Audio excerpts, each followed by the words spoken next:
Hi, I'm Maggie. Thank you for stopping by Crafts the Charm today. I'm so glad you're here. The other day I went shopping at JoAnn Fabrics with my mom and she loved this decor piece. It hangs and it's fishing floats or faux fishing floats. They're made out of glass.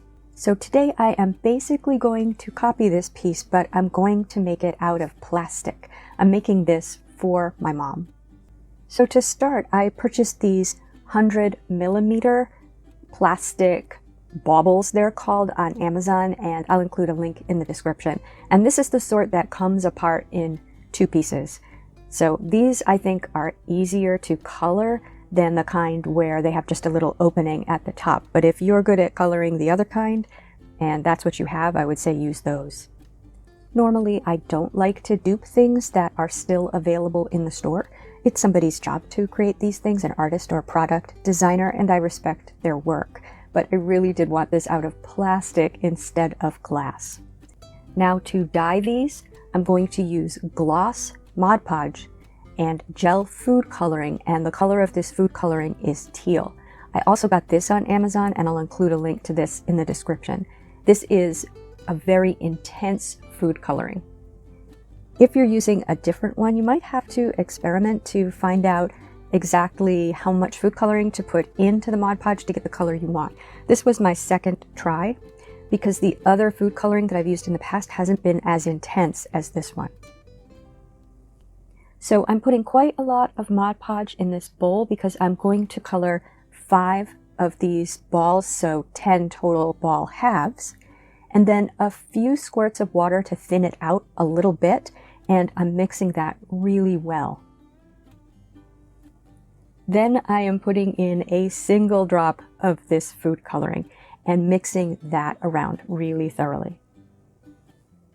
And so I have an opaque, almost pale blue color. So again, it's hard to tell what the final color is going to look like from this color, but this turned out to look really good in my opinion.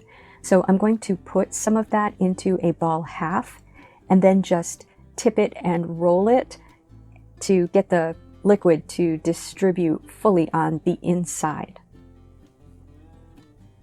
If there is extra liquid in, you want to pour that out as much as you can. And I then turned this upside down on a piece of parchment paper that was on top of a sort of a screen. And I let that dry overnight. So I did all 10 of those. Now this is the next morning and you can see it's still opaque.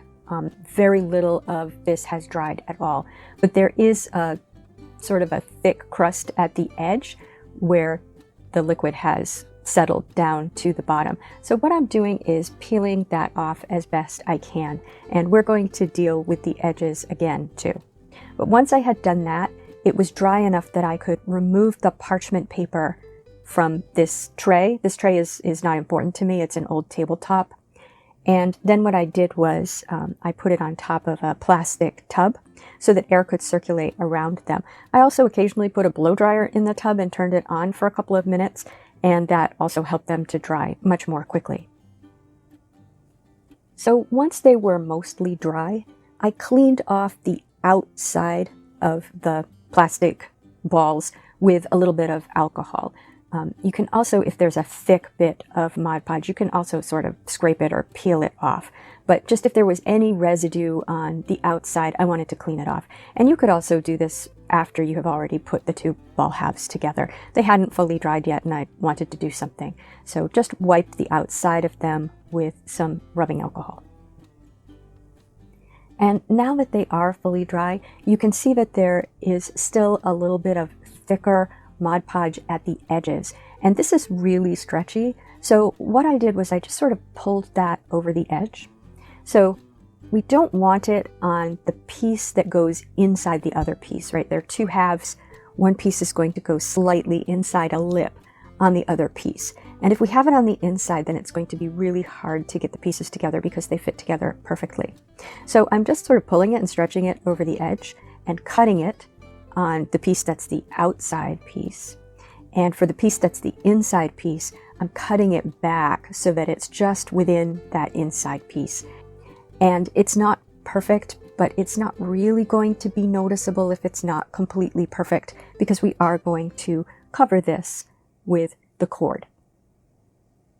And so once I had gotten those edges cleaned up a little bit, I just fitted the pieces together. You can tell which piece is which by where that little hanger is on top. It's slightly set back from the edge on the piece that goes inside the other piece, and it's right up at the edge on the piece which is the outer piece. Now, I thought macrame cotton was perfect for putting over these balls to give it that sort of netting that goes over the balls. And I'm doing this differently from how I've done it in the past, because I am trying to imitate exactly the pieces that were at JoAnn's. So I'm doing a different knot. I got this macrame cord at the Dollar Tree, but I'm pretty sure you can buy this just about anywhere. And it's 4mm macrame cotton twine. So to cover the ball, again, these were 100mm balls. I cut 5 30-inch lengths. And now the first thing I'm going to do is fold them all in half.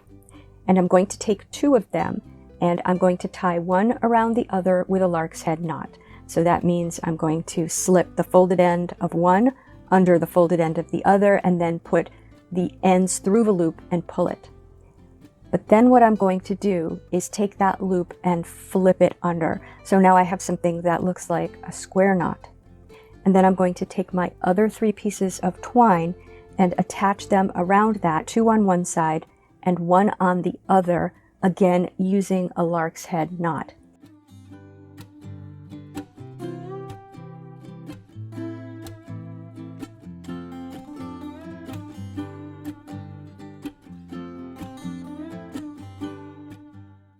And then I'm just going to pull those all tight. So leave them loose when you put them on, but then pull them all tight together, and you end up with a little ring.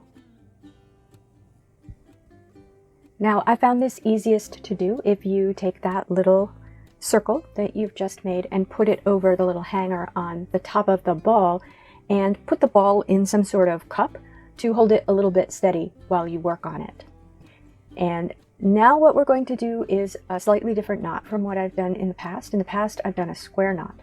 But what we're going to do is take the right strand from one of our pairs of cords that are hanging down, and the left strand from the one next to it, and hold those together. And we're going to basically just tie a knot with those 2 together. So make a loop and then pull the ends through the loop. It's going to look nicest if you can keep the cords straight while you do this. And you're going to do that about 1 inch down on the ball. And you're just going to go all the way around and do that for each pair of cords.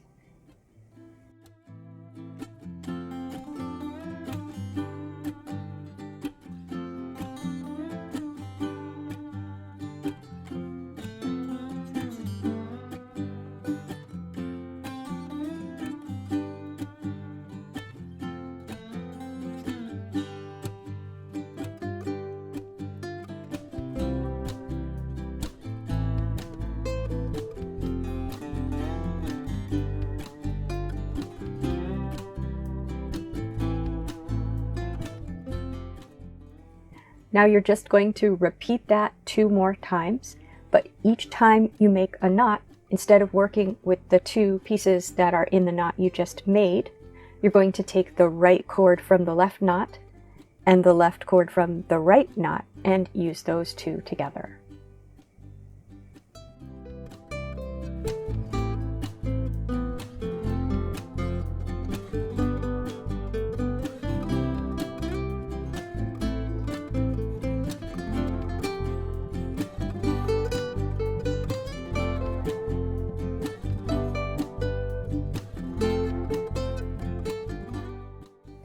So your 3rd set of knots should be near the bottom of the ball. Now I want that little hanger to actually be at the bottom of the ball. I don't want it to be that visible. So I'm going to take everything off of the cup now and put it upside down on my table, and then turn my ball upside down so that I'm now working with the bottom of the cording that I've done, but I've got the hanger now at the top of the ball.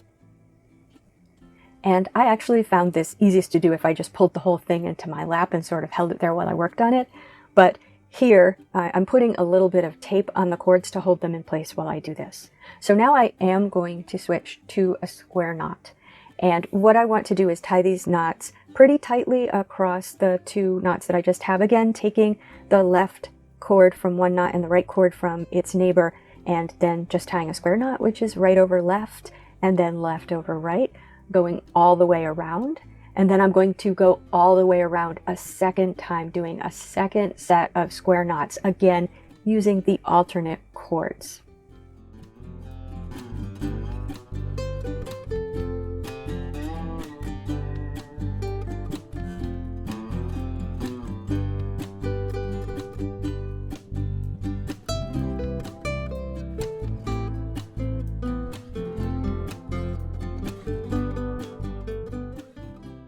And once you've done that, you've got a nice little circle of knots at the bottom of your ball, and I just pulled them really tight and then cut off the ends of the rope. Now we want to make a hanger for the top of the ball. So I'm just going to use some more of the macrame cord, and I guess that I used about an 8 to 10 inch length. You should use whatever length you want for the height of the hanger that you want. So I just slipped that under one side of the circle that we have at the top, and then around the other side. So it's under one side, but then I made a loop around the other side, and then I tied a square knot with the other end and cut it off. Now the JoAnn's balls have some decorative wrapping around the bottom of this loop, so I thought we could achieve that with whipping. So I'm going to take the macrame cord and make a smaller loop, maybe about half the height of the total loop, maybe a tiny bit longer.